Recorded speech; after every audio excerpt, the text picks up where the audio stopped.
Siap, Dr. Riano. Baik, saya ke Ustaz Budi Mulyana. Ustaz Budi, sudah terkoneksi? Ya, bismillah. Suara saya masuk? Masuk. Insyaallah. Ya, mohon maaf nih, lagi di luar. Waktunya nggak pas nih. Baik. Nah, bisa langsung saya tanya ya, Ustaz Budi ya? Ya, mudah-mudahan. Insyaallah. Oke. Baik, Ustaz Budi. Kalau tadi kita udah beberapa hal yang kita diskusikan, kalau ke Ustaz Budi, sebenarnya di mata Amerika sendiri, apa yang terjadi di Ukraina ini, seberapa penting sih untuk mereka? Karena kelihatannya tadi dari Pak Slamet Ginting, Amerika kelihatannya masih menunggu atau menantikan sesuatu yang mungkin momentumnya. Dr. Rian juga tadi kayaknya sih ini agak lambat nih.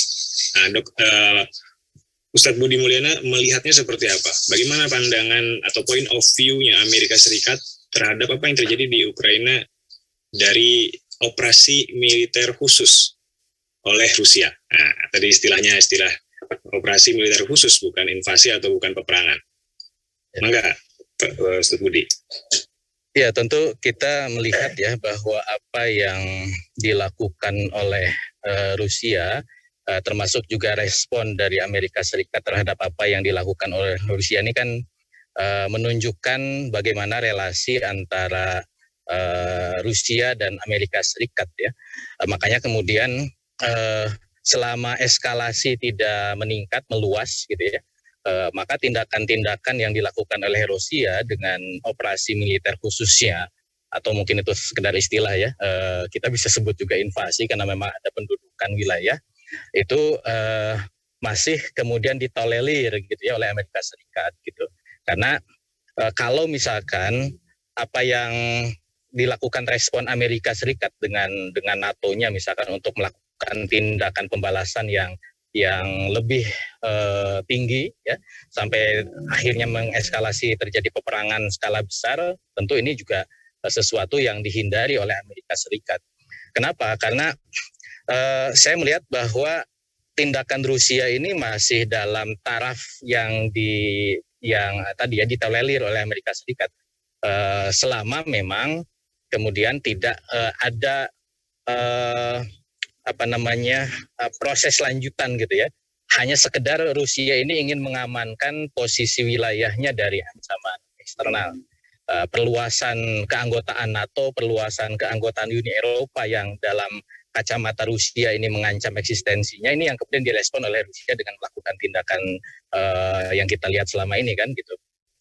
Sampai titik itu gitu. Makanya kemudian kita melihat respon dari Amerika Serikat atau respon dari sekutu-sekutunya itu tidak sampai kemudian melakukan tindakan-tindakan pembalasan yang lebih jauh. Itu Bu Karta. Ya, jadi menarik nih. Kalau gitu Ustadz Budi, kita boleh tahu apa sih sebenarnya indikatornya Amerika kalau ini sudah membahayakan mereka? Jadi penasaran.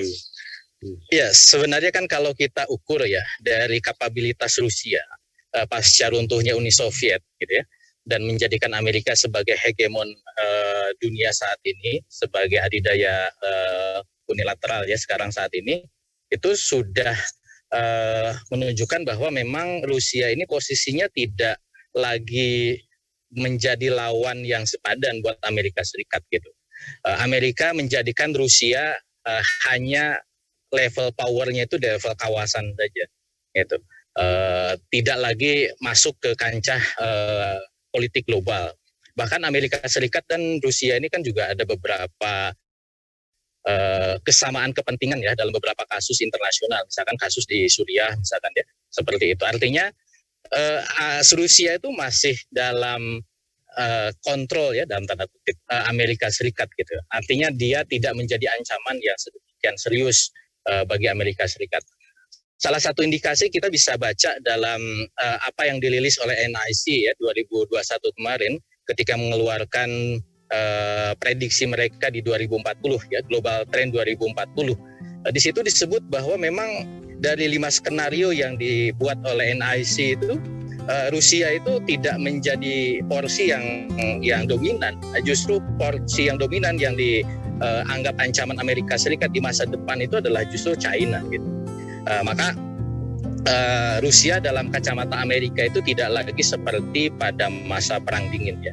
Sehingga cukup Rusia ini ya dikerdilkan hanya sebagai negara regional power ya.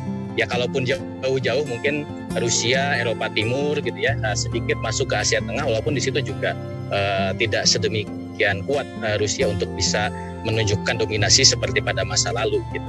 Maka selama ya Rusia itu masih bisa dikontrol dalam skala itu, ya Amerika merasa tidak menjadikan Rusia itu sebagai ancaman. Itu bukan.